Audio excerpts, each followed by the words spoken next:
The Daily Wire.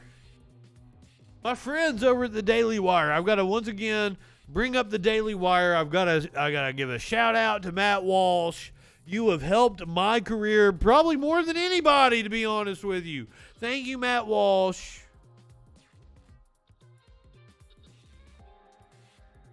Not for being the douchebag that you are, but for like playing my clip. You ended up expanding my audience, and I appreciate that. Now, I will say full transparency. I got that ZipRecruiter thing, and fucking the Daily Wire has been looking for a video editor. I have applied at the Daily Wire multiple times, but they ain't called me back. You ain't called me back, Ben Shapiro. You don't love me, Ben? You don't want to be in business with me? Good night, Ginger. I love how Ginger's like, well, Justin's drunk. I'm out. Peace. Do not blame you one bit. Or it could be Ben Shapiro's face. Either or. I can understand either account here. But Shapiro introduces us to the Daily Wire's new show. Are you guys excited to hear about the Daily Wire's new show? Well, the comments section with Brett Cooper. Brett joins us on the program now. Brett, how are you doing? I'm great. How about you? Doing well. So what exactly is the comment section? Why should people give it a listen or a watch? So the comments section is a social... Did I need a content warning? Was I supposed to give a content warning before I show Ben Shapiro? Oh. Right-wingers are morons. Ben Shapiro's a moron. I hit the wrong thing. Content warning. You're getting ready to see Ben Shapiro's stupid ass face. Social media content review show. You know how you respond to woke TikToks for your YouTube channel? So we are basically doing that, but not just responding to TikToks. We are responding to whatever is going viral on social media, whether that be political news, celebrity news, a ridiculous tweet by a politician. We are responding to it. We are diving into the comment section to see what real people are saying about it, how they are responding. And we're doing it from a younger perspective. We're getting into the nitty gritty. I'm Gen Z, I'm young, so it's a new perspective and a unique point of view. So it's a great way for people who are younger, maybe the kids of people who are listening to this show, or if you're younger, we're gonna get the kids with the Daily Wire here. Are in fact the target audience. Yes, exactly. We are hoping to reach a newer demographic, my peers especially. I went to UCLA, much like you, and so I dealt with a lot of leftist peers. Most of my friends growing up were on the left. Is it just me, or does she look like Ben Shapiro? Like, am I fucked up? Does she look like Ben Shapiro? Is this one of Ben Shapiro's kids he's bringing on? What the fuck? Don't worry. I've got a Brett Cooper fucking clip we're going to watch here in just a second. Left. And I lost a lot of them when I started speaking out. And so... Canadians for Trump 2024.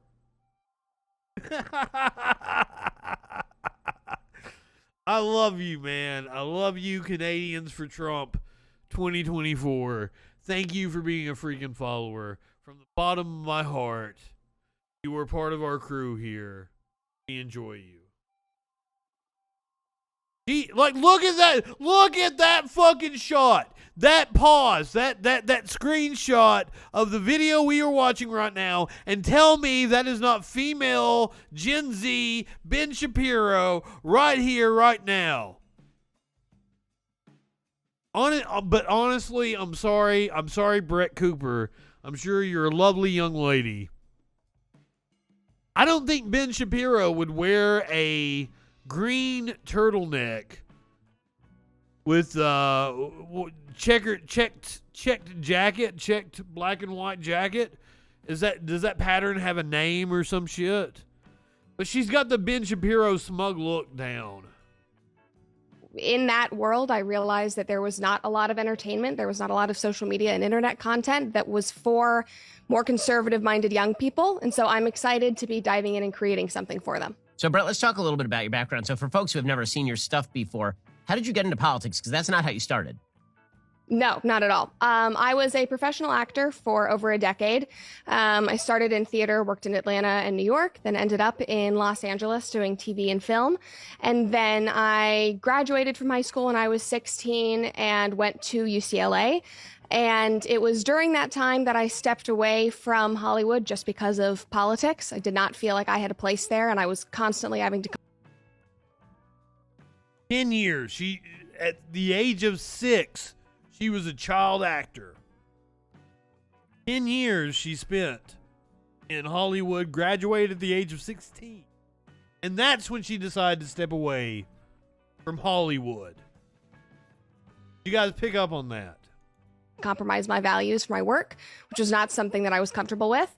And during the BLM riots and during COVID, I started speaking out and also lost my footing a bit in the industry there because of that. And as a result, I started working with PragerU, who is in Los Angeles. And from there, the rest is history. I started writing for the Foundation for Economic Education. I worked for Young Americans for Liberty, and now I'm with Daily Wire. Well, go check out the comments section today. That is available over at YouTube. You can go subscribe over there. Brett, congratulations on the show, and I'm sure we all look forward to watching it. Thank you so much. Do you guys look forward to watching it? I hope you do, because I'm going to give you a taste of it right now. This is a segment from the comment section with Brett Cooper. Female body hair is not empowering. Please stop. She's even wearing the same jacket, turtleneck combo that she had in her little interview with Ben Shapiro. So this was the same day. This is her debut episode. The Daily Wire. This happened Monday, I think. So this is a very representative piece of work of what you can expect from Brett Cooper. Her first day on the Daily Wire. Female body hair is ooh, or So something I was having like a great, that. peaceful morning.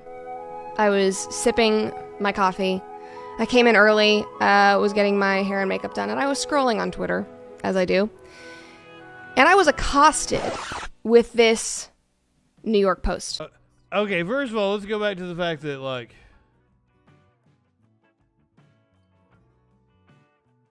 that's you having had your hair and makeup done. Ooh. I mean, that's not like, I threw this together 5 minutes before the stream started. I put on a bandana and fixed my, and brushed my hair. It was like all over the fucking place. But that's you having gone to a professional makeup and hair artist. Okay. And I was accosted with this New York Post article. Gen Z gals on growing out their body hair. It's sexy and empowering. She was accosted by a New York Post article, which, by the way, the New York Post is a Rupert Murdoch-owned publication, which is read by predominantly far right-wingers. It's like a National Enquirer for the internet. It is not reputable in any way.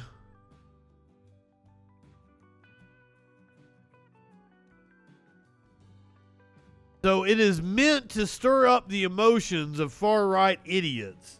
So then we get comments from Brett Shapiro, Brett Cooper, about the article that was written by right-wingers to stir up right-wingers' feelings.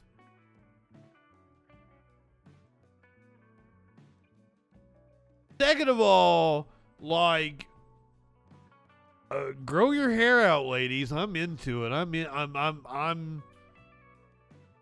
I I don't mind your hair. If it's less work for you, if it's empowering to you to have hair, fucking do it. Also, pussies look better with hair.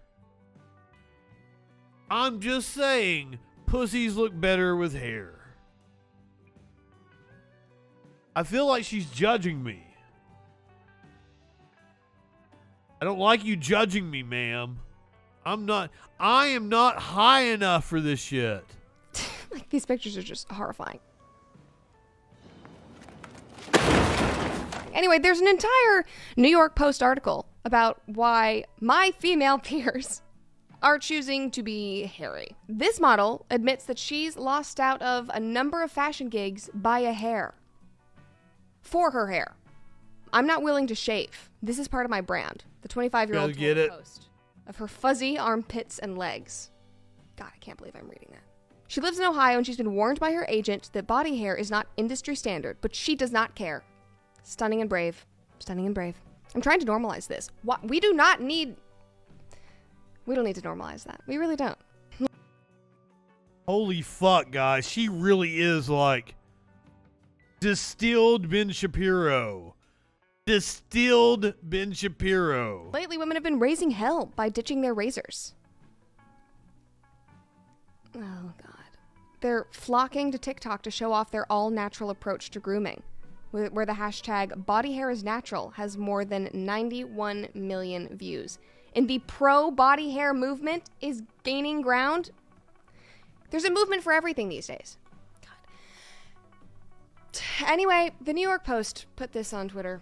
I got a little bit of hope when I was reading the responses. I found some kindred souls. One guy says, narrator, it was not sexy. Somebody else says, I read this with Morgan Freeman's voice. That's good. Anyone who finds this empowering... No, that wasn't. If you want serious attention, get really good at something. Really, really good. So good that people talk about you. That's empowerment.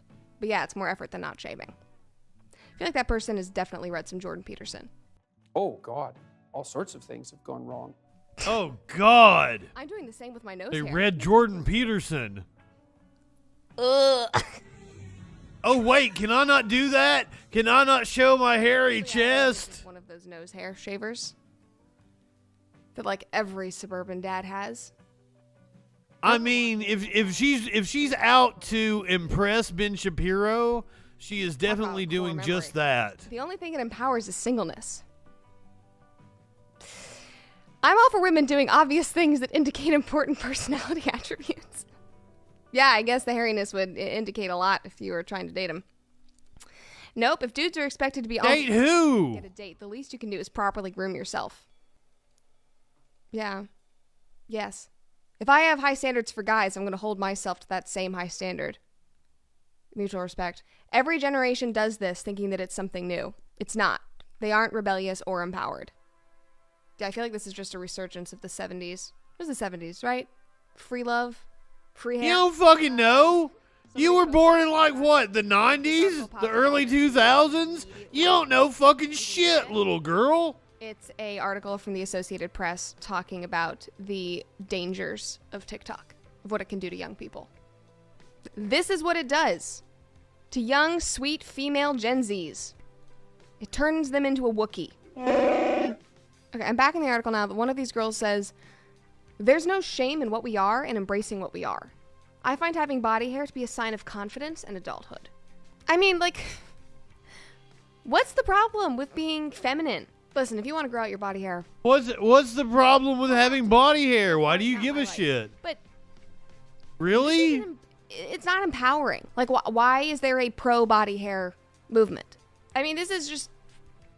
Because women have been forced to embrace a certain standard of beauty. And for some reason, men have this weird, like, fantasy about prepubescent girls and shaved pussies have been an in vogue thing among, you know, from the Playboy image and yada, yada, yada.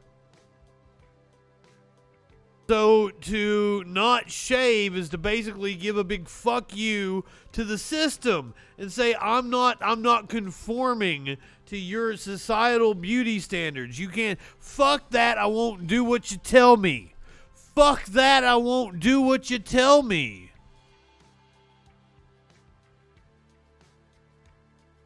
That's why. That's why it's an empowerment. It's a classic move from the left. Trying to break down some, patriarchal institution that they think is oppressing them. But not everything. But it is. A huge cultural revolution. Oh, so she may concede that it is indeed patriarchal, but she'll just say that no, like it's not, no cultural revolution is needed here. Smooth vaginas are a good thing. I don't understand of why, like, just do what feels right. Fuck that, I won't do what you tell me. Fuck that, I won't do what you tell me.